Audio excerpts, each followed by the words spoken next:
Hello moi-même, bonjour à toi auditeur, bonjour à tous, Stéphanie Freitag. Je suis très heureuse de te retrouver dans cette vidéo.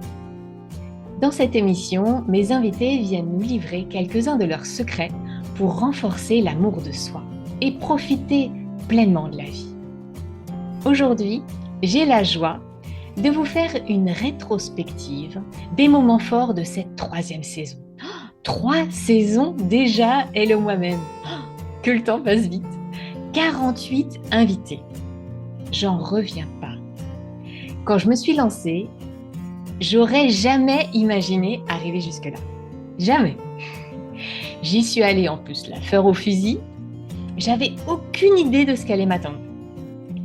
J'en ai tiré surtout de bons souvenirs. Des rencontres exceptionnelles. Du savoir-faire, de l'audace et aussi de la persévérance.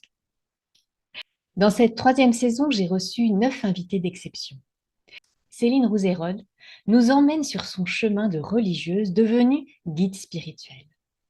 Johnny Mourani partage sa transformation de l'art militaire à l'art d'être en toute humanité.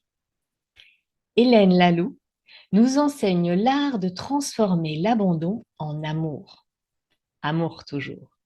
Avec Christophe Garcia de Nicolas qui nous pousse à aimer être différent. Quant à Linda Leclerc, depuis le Québec, elle nous rappelle que la nature de notre cœur est la joie. Mathieu Boinet nous pousse à oser notre audace naturelle. Marie-Claire Pascal nous invite à oser la désobéissance habile, même face à Steve Jobs. Avec Isabelle Colkins, la parole est un précieux joyau. Et pour finir, le sportif Hervé Paul Demanche nous partage sa passion du management. Je vous ai extrait quelques secrets que la vie leur a appris, qu'ils souhaitent nous léguer, pour nous permettre de cheminer, nous aussi, vers plus d'amour de soi. À tout de suite.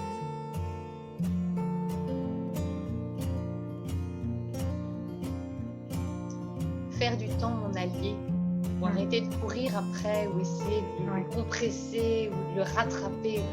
Juste, ok, le temps c'est mon allié et je vais en prendre soin. Et d'aller jusqu'au soin, voilà, j'ai appris à prendre soin de moi, je le cultive, je l'entretiens parce que j'évolue et il y a des moments où on perd un peu, puis on y revient. Et ben, le temps aussi, c'est un élément sur lequel je peux prendre soin et plus je vais lui apporter en fait ce soin, plus il va me le redonner aussi.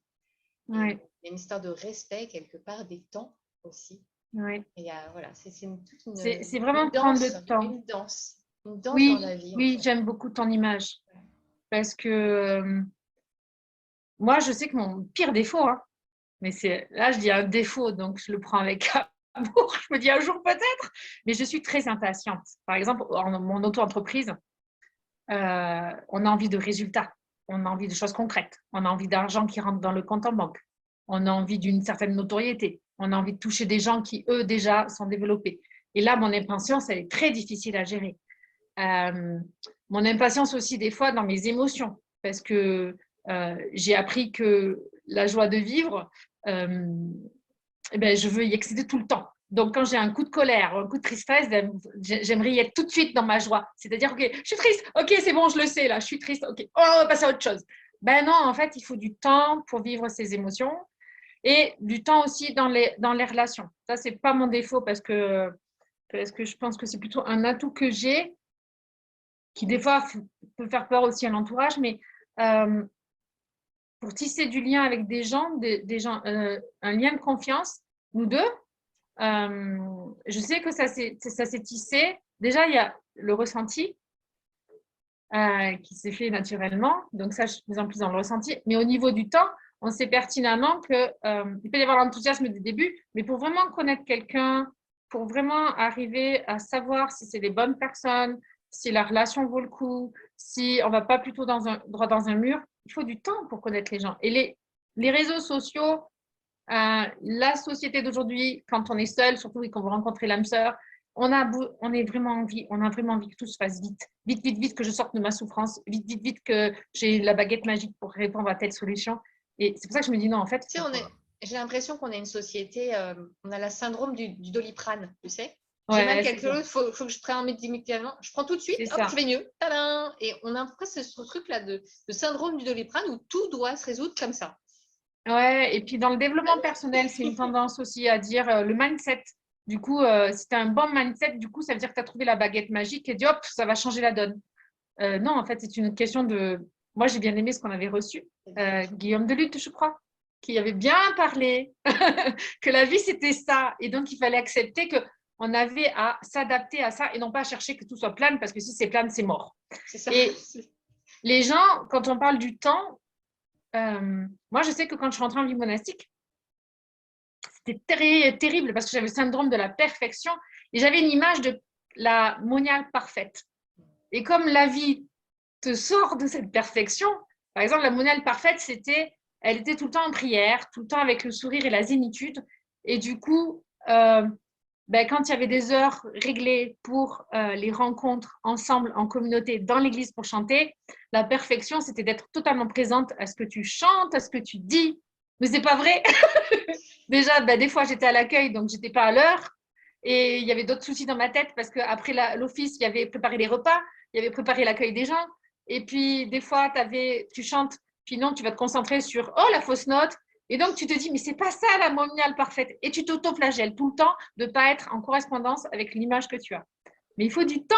Et d'ailleurs, je pense que le temps, le temps fait qu'on apprend du coup que la perfection n'existe pas.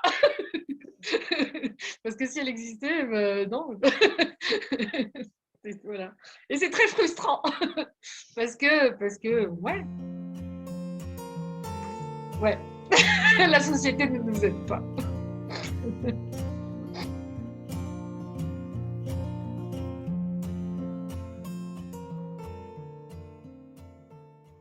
J'ai une copine qui a eu un enfant avant moi m'avait dit jamais j'oserais en avoir un deuxième parce que j'ai peur de ne pas avoir assez de capacité d'amour pour accueillir un deuxième enfant. Et moi, alors sans enfant, je la regardais avec les grands yeux en me disant bon sang, mais de quoi elle parle? Et quand j'ai eu le mien, j'ai compris. Et j'ai compris qu'en fait, ton cœur s'agrandit. Un compagnon, une compagne, enfin, il y a quelqu'un dans ta vie avec qui tu as réalisé ce projet. Et puis, tu as cette dose d'amour immense qui arrive. Et puis encore une autre, puis encore une autre. Et tu as l'impression que ta capacité d'amour est sans fin. Et ça, quelle découverte, quoi. On sent quelle découverte. C'est magnifique. Je suis émotive. Bon, en sachant que les enfants, c'est pas que du bonheur non plus. C'est pas que, bien sûr, on parle crise d'ado, on n'en parle pas.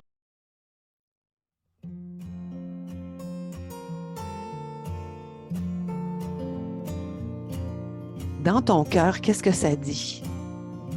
Vraiment. Dans ton cœur, qu'est-ce que t'as dit? Qu'est-ce que ça dit? Est-ce que tu fais quelque chose pour être conforme à ce que les autres pensent de toi? Ou toi, dans ton cœur, tu sens, mais c'est là que je veux être. Puis si ça te dit, c'est là que je veux être, puis c'est ça que je veux faire, pas pour avoir l'approbation de qui que ce soit, mais dans ton cœur, si ça te dit, c'est ça que je veux être, c'est ça que je suis, continue dans cette ligne-là, c'est ça ta lumière. Et là, ta lumière. Ça va être difficile, tu vas peut-être être bombardé de toutes sortes de choses. Persévère, reste fidèle à ce que tu as dans ton cœur. Puis il y a certainement quelqu'un qui t'aime quelque part dans le monde, certainement. C'est impossible que tu sois... C'est impossible. Il y a quelqu'un qui va t'admirer, il y a quelqu'un qui va rire de ça, il y a quelqu'un qui va rire si c'est drôle ce que tu veux partager, il y a quelqu'un qui va être touché. Même si ce n'est pas nécessairement une personne vers qui toi tu irais, il y a des gens qui vont t'aimer.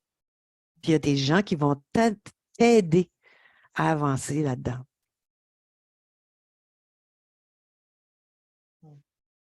Et je te remercie de m'avoir fait penser à ça parce que c'est un message important. Parce que moi, à l'âge que je suis, à l'âge que j'ai, à l'âge que je suis rendue maintenant, j'ai fait le tour là, Ça m'ébranle un peu là, quand je reçois des choses comme ça, mais ça ne m'ébranle pas au point de dire ah, je me cache en dessous d'une roche. Non. Parce que je me dis, ben, c'est peut-être juste pas, comment on dit? C'est pas ma tribu. Ouais. La tribu, c'est des personnes avec qui tu te sens bien, avec qui tu t'épanouis. Des fois, ça peut prendre du temps avant qu'on trouve notre tribu, mais quand on trouve notre tribu, on le sent.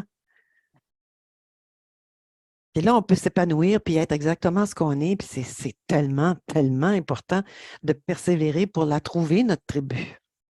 Donc, peut-être à l'occasion, c'est comme on fait toutes des erreurs vestimentaires, là, un moment ou à l'autre dans notre vie.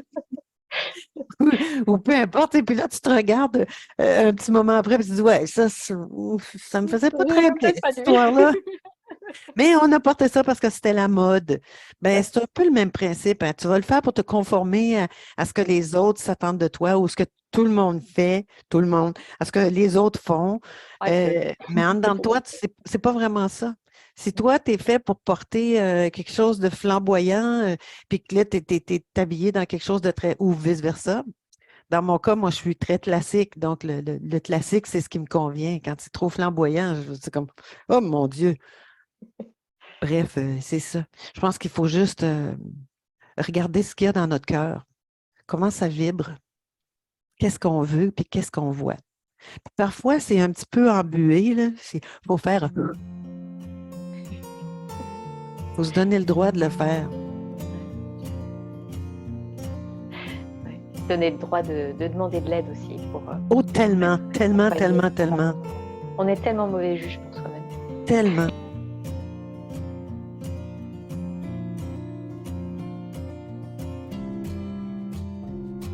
Si ça vient me chercher quelque part, si ça vient me bousculer ou frotter, c'est donc qu'il y a quelque chose qui n'est pas en place en moi. Et que l'événement extérieur n'est là que pour amener de la conscience à cet espace-là. Et tu vois, quand il y a de la contrariété ou quand il y a de la résistance, moi j'appelle ça de la résistance créatrice, que la résistance, elle n'est pas là par hasard. Et que souvent, elle est là aussi. On appelle ça des obstacles. Moi, j'appelle pas ça des obstacles. Cette résistance, elle peut être là parce que, tu vois, tu passes en dimension supérieure où tu as besoin où tu souhaites apprendre de nouvelles choses. Et donc, ça se fait pas tout le temps simplement dans la facilité et dans la douceur.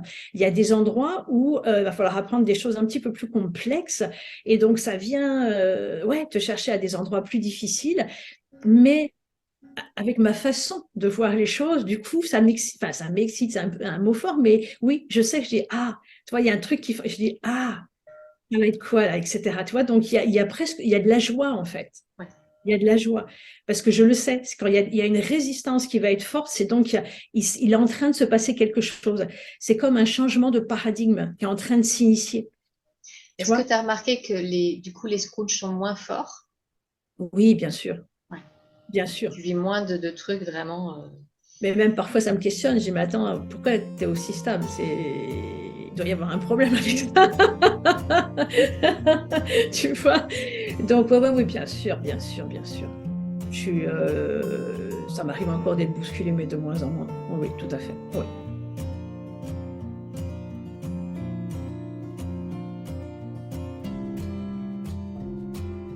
C'est qu'un autre chemin est possible.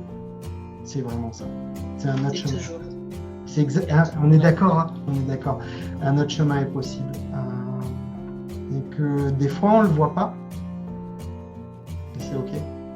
C'est OK. On est tellement nombreux sur cette planète, on ne peut pas, heureusement, tous avoir un chemin identique.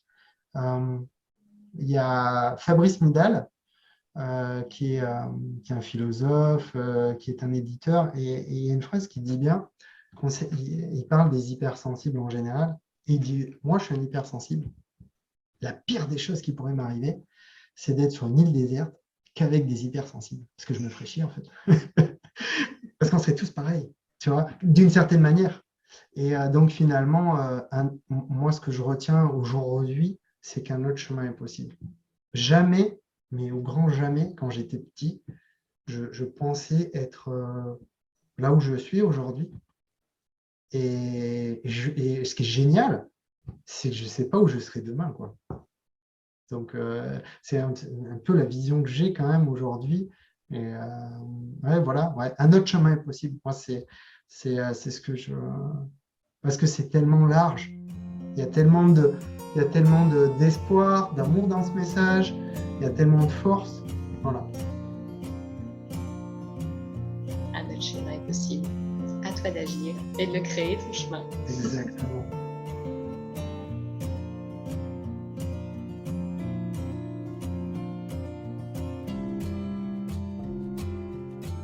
L'une des clés essentielles pour moi, c'est de savoir se pardonner tout. Vraiment soi déjà. Parce que les gros problèmes que moi j'ai vécu, c'était m'en vouloir pour plein de choses, culpabiliser pour énormément de choses, même culpabiliser d'être encore en vie, et pas mes sœurs par exemple. Et qu'en fait, je pense que l'un des plus gros travaux pour moi et qui m'a permis à un moment de me dire, bah écoute, tu peux t'aimer, et tu as le droit d'exister, tu mérites de vivre. Ça a été de me pardonner ça, en fait, cette histoire, de me pardonner et de me dire, mais en fait, tu n'y peux rien. Et oui, tu as le droit de vivre et c'est pas de ta faute, en fait, tout ce qui est arrivé. Et donc, c'est vraiment un vrai travail de pardon pour soi-même qui est essentiel avant de pouvoir se dire, oui, bah, en fait, je m'aime tel que je suis, avec tout ce que je veux, tout ce que je suis vraiment. C'est d'abord, je pense, pardonner son histoire, son passé et des choses en fait, qu'on ne peut pas maîtriser, qu'on ne peut pas contrôler. Je pense que c'est vraiment une clé essentielle et c'était le début de tout le cheminement pour moi, de me dire pardonne-toi ça, parce qu'en fait, tu ne peux rien changer au passé, tu n'y peux rien, tu n'étais qu'un bébé. Et donc, oui, toi, tu as envie, les autres non, mais ce n'est pas de ta faute si ta maman est décédée, parce que bien sûr que je me suis dit ça.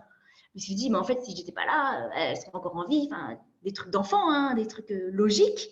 Et ça a été vraiment de me dire, pardonne-toi ça, parce que fais tout ce travail de pardon pour pouvoir enfin vivre pour toi. Et pas vivre à travers leurs yeux, vivre pour elles, parce que pendant très longtemps, j'avais cette impression qu'il fallait que je vive pour elles trois. Donc, je ne vivais pas pour moi, mais je vivais pour ma maman et pour mes deux sœurs qui n'avaient pas eu cette chance de vivre. Et donc, je vivais que pour elles, en fait, sans prendre en compte qui j'étais moi.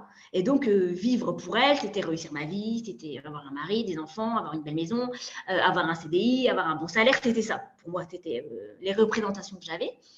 Et du moment où j'ai fait ce chemin-là de pardon, eh ben, je me suis reconnectée à moi-même parce que j'étais plus dans ce désir irrépressible de vivre pour quelqu'un d'autre. Donc, je pense que c'est une des clés primordiales et essentielles aussi pour commencer à s'aimer et faire tout ce chemin vers soi et se reconnecter complètement à soi. Du moment qu'on est bien accompagné, bien entouré, qu'on peut se relever de tout et que on peut transformer toutes nos souffrances en une force. C'est vraiment ça.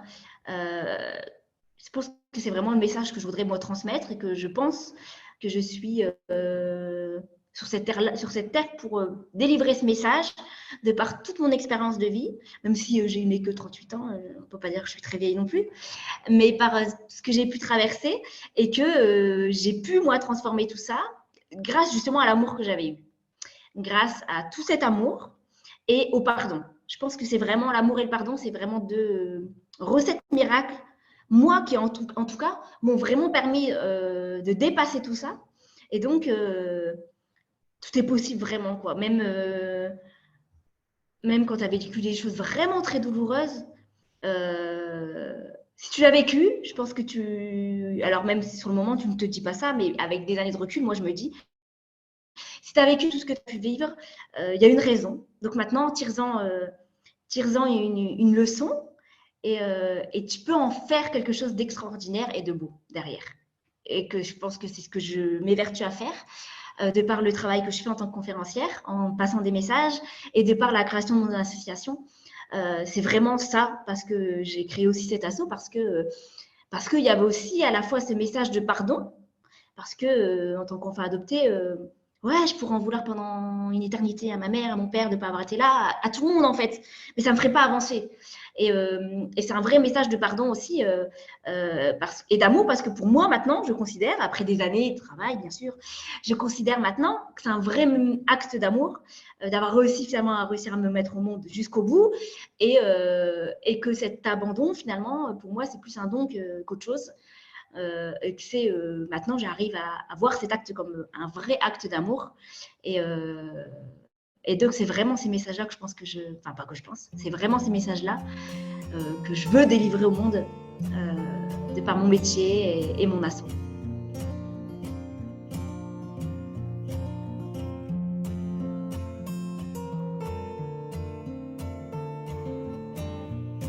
Ce que je disais tout à l'heure, c'est d'être soi-même et de s'accepter tel que l'on est. Comment on fait ça? Comment on fait ça?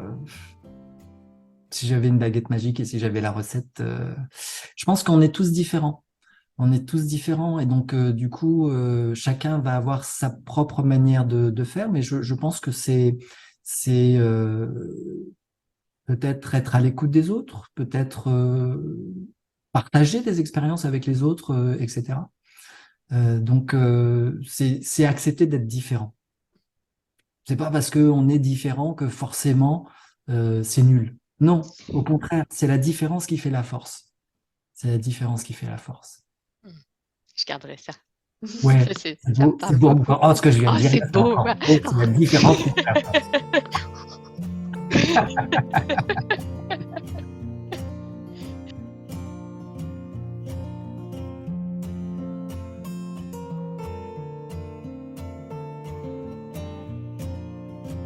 La nature de notre cœur, c'est d'être joyeux. Il y a des moments où il y a des nuages qui passent dans notre vie. C'est normal. Tout change. Si tu prends pour acquis que la joie, ça va t'arriver comme ça, mais peut-être que tu vas t'apercevoir que tu auras besoin de faire un petit peu de souffler un peu pour déplacer les nuages pour voir un petit coin de ciel bleu parce qu'ils sont toujours là quelque part. Je pense que le seul secret que je partagerais, c'est garde espoir, fais confiance, fais de ton mieux. Garde espoir, fais confiance, fais ton mieux. Superbe. Merci beaucoup. Alors, merci Stéphanie.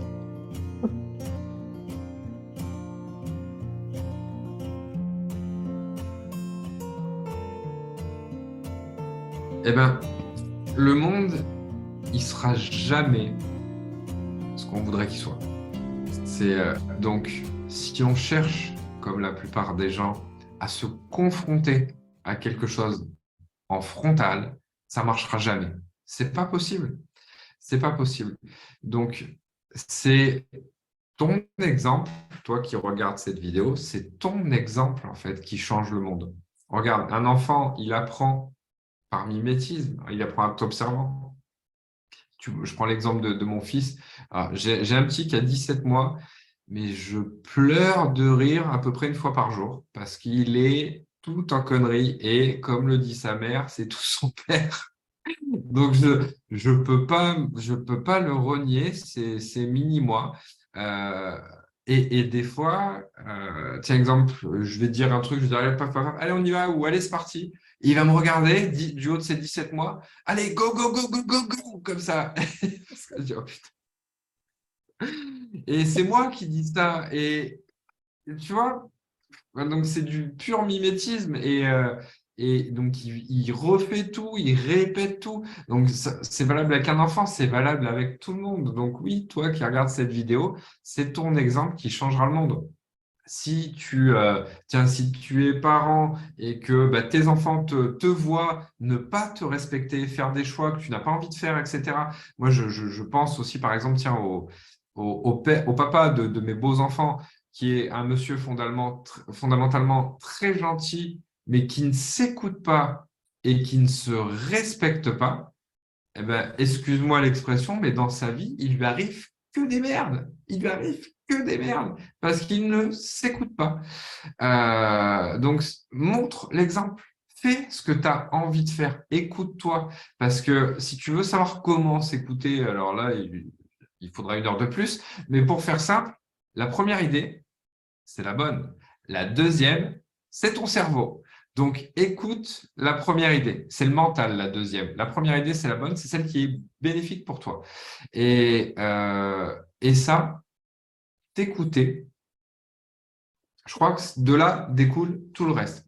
Si tu t'écoutes, tu te respectes. Si tu te respectes, tu t'aimes. Si tu t'aimes, ton estime de toi, elle remonte. Si ton estime de toi, elle remonte, tu vas oser, hein, ma spécialité, on voit derrière, l'audace. Tu vas oser faire preuve d'audace, tu vas oser faire des choses que tu ne faisais pas jusqu'à maintenant. Si tu oses faire des choses que tu ne faisais pas jusqu'à maintenant, va en découler des choses encore plus bénéfiques, encore plus grandes que tu n'osais pas imaginer, et ainsi de suite. Donc, de cette façon, en t'écoutant, en commençant par t'écouter, tu passes d'un cercle vicieux à un cercle vertueux. Donc, en fait, je pense que s'écouter soi-même, c'est la base de tout le reste. Voilà ce que j'ai envie de léguer.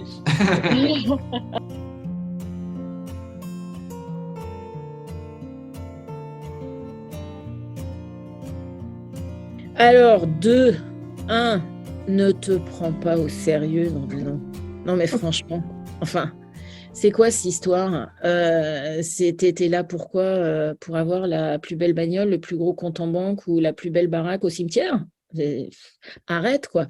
Vis, fais-toi plaisir et arrête de te prendre au sérieux. Fais sérieusement, sans te prendre au sérieux. Et le deuxième point, c'est mieux vaut une action imparfaite qu'une parfaite inaction. Allez, vas-y, sors-le ton truc. C'est pas fini. C'est même mieux. Sors-le ton truc. T'as des convictions, tu crois à un truc, mais vas-y, raconte-le. Raconte-le. Ça va t'attirer des gens qui pensent pareil. Tu vas voir, ça va être sympa.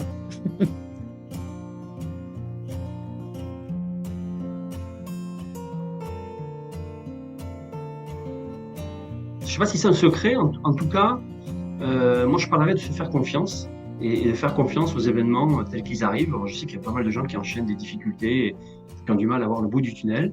Mais moi j'ai vécu, je suis pas meilleur que les autres, j'ai vécu des histoires parfois douloureuses, même physiquement et mentalement. Et à chaque fois, il s'est passé un événement qui a fait que c'est reparti. Je sais que le mot résilience fait partie des mots un peu à la mode, mais ça fait très longtemps que je l'utilise. Je vais pas le revendiquer plus que les autres, mais en tout cas, ça fait très longtemps que j'en fais preuve. Quand je t'ai dit qu'une de mes premières réalisations, c'était de partir du cocon familial, la fameuse zone du confort qui n'en était pas une à l'époque, ça a été une première utilisation de la résilience. C'est-à-dire, voilà, il y a un environnement qui me plaît pas, dans lequel je me retrouve pas, qui est trop violent pour moi, ben, je prends une décision d'aller voir ailleurs et de me reconstruire ou de construire ailleurs. Ça, c'est pour moi une façon. Et à chaque fois que j'ai pris ce genre de décision, ça a été bénéfique. Donc, le secret, c'est à la fois de se dire que à la fin de chaque situation négative, on est tout proche de la future positive. C'est un peu l'histoire de. Moi, j'ai toujours fait du sport avec des ballons, des balles. C'est la balle qui tombe. En fait, c'est chaque fois qu'on va toucher le fond, la balle qui touche le fond, le sol, c'est l'endroit le plus près du rebond. Donc, pour moi, quand on touche le fond, c'est qu'on est très, très près du rebond. Et cette image-là, pour moi, elle est très importante. C'est que il y a une espèce de spirale dans laquelle on tombe, quelles que soient nos situations, à un moment donné dans notre vie, même si elle dure plus ou moins vite, même s'il arrive plus ou moins tard, ça nous arrive à tous. Et ce que je sais pour l'avoir vécu, c'est que lorsque cette spirale arrive au fond, c'est la dernière étape avant le fameux rebond qui va nous faire remonter mentalement, physiquement. J'ai constaté ça beaucoup de fois. Donc, le message, c'est de faire confiance à cette mécanique-là de descente avec ce rebond. Et lorsqu'on est prêt vraiment à toucher le fond, on est très, très près. Presque le plus douloureux, c'est l'amorce de la descente. Puisque le fond, c'est vraiment le plus près du rebond. Et ensuite, le deuxième secret que j'ai utilisé, moi, pendant toute ma carrière professionnelle, c'est, et beaucoup moins au niveau personnel, c'est de prendre les décisions quand ça va bien.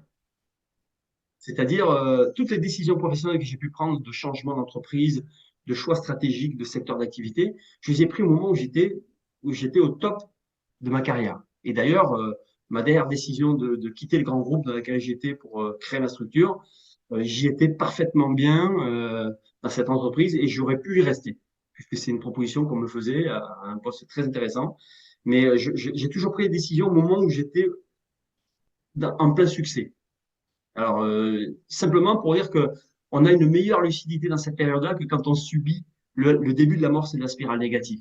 Pour moi, c'est prendre les décisions pour les bonnes raisons et pas les mauvaises. Moi, je suis parti de l'entreprise dans laquelle j'étais en parfaite harmonie avec mes collègues, avec mon patron qui est un ami.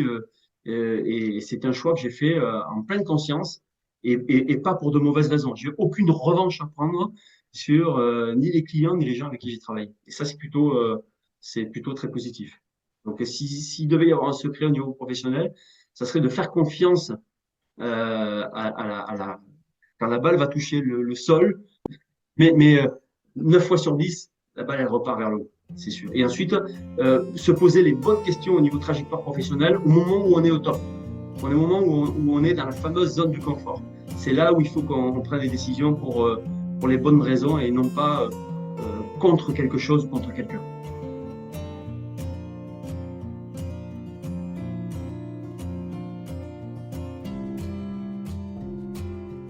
Il y a quelques semaines de ça, en fait, mon père s'en est parti rejoindre les étoiles.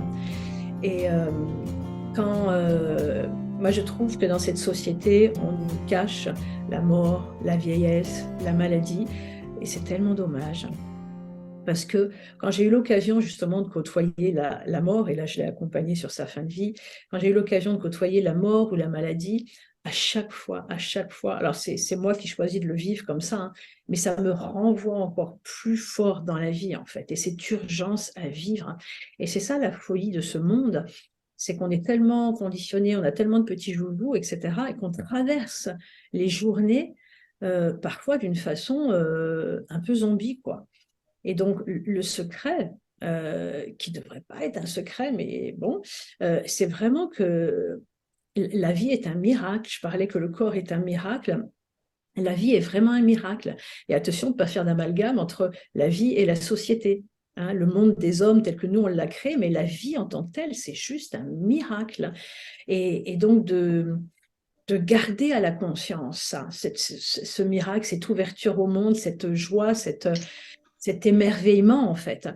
Et plus on l'a dans la conscience, ben plus on ouvre des possibles.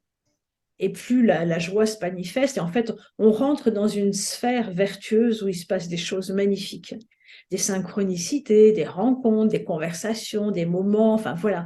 Donc, le secret, c'est vraiment ça, c'est qu'on nous renvoie quotidiennement des images de la vie si difficiles, et c'est vrai, ça en fait partie, mais quand on va plus profondément, la vie est vraiment un cadeau et un miracle. Et quand on vit des épreuves, parce qu'on vit tous des épreuves, c'est pas pour nous faire mal, c'est qu'il y a des choses qui sont difficiles, mais qu'on va pouvoir grandir avec ça, on va pouvoir grandir.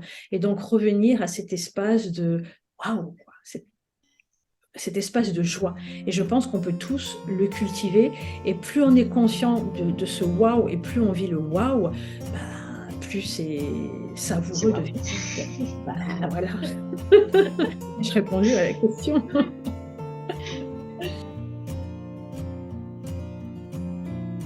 Je vous ai glissé aussi quelques petits bêtisiers de ces moments.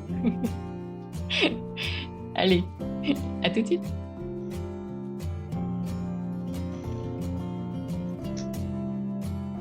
Hello moi-même, bonjour à toi auditeur, bonjour à tous, Stéphanie Freitag, ta coach en joie de vivre. Je suis très heureuse de te retrouver dans cette vidéo.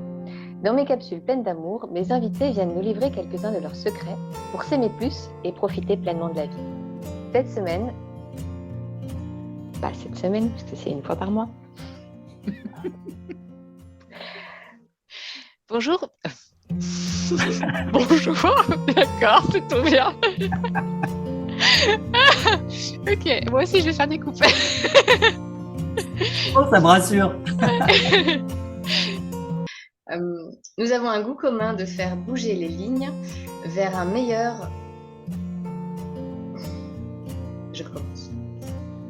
Nous avons le goût commun de faire bouger les lignes vers un meilleur au sein des équipes. Et un sens de l'humour parfois un peu décalé. surtout le mien. Je revendique aussi. Ouais. Tu veux que je t'en dise plus? Tu vas avoir l'occasion, t'inquiète, je vais te poser la question. Je vais faire quelques coupes. Moi, je suis Hervé Poil de Manche, comme tu arrives très bien à lire, ce qui est pas facile, et tu as fait une toute petite digression. Tu as dit que j'étais du Pays Basque, alors qu'en fait, je suis bien du 64, le département de l'extrême sud-ouest, de l'extrême.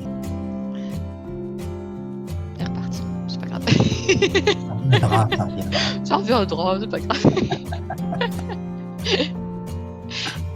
Pour cette interview, tu préfères que je t'appelle Isabelle ou que je t'appelle Sophie?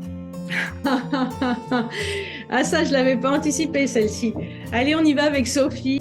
Sophie, pour ceux qui ne te connaissent pas, est-ce que tu peux nous dire qui tu es? Voilà, merci d'abord. Merci et à la fois pour ta façon de me présenter et pour l'énergie dans tes mots, cette joie, cette pétillance, c'est merveilleux, j'adore. Un grand merci à chacun d'eux pour leur partage d'expérience. N'hésitez pas à aller voir ou revoir leur interview.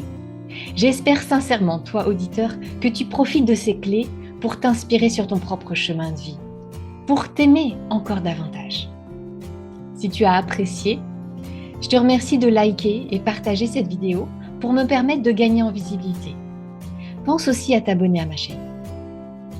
Moi, j'ai hâte de lire en commentaire tes prises de conscience, ton cheminement, tes questionnements. Merci, sincèrement d'avance. Cher auditeur, écoute ton cœur, suis ta boussole de joie et on se retrouve en septembre pour une nouvelle saison Hello moi-même. À très bientôt, bel été. Ciao.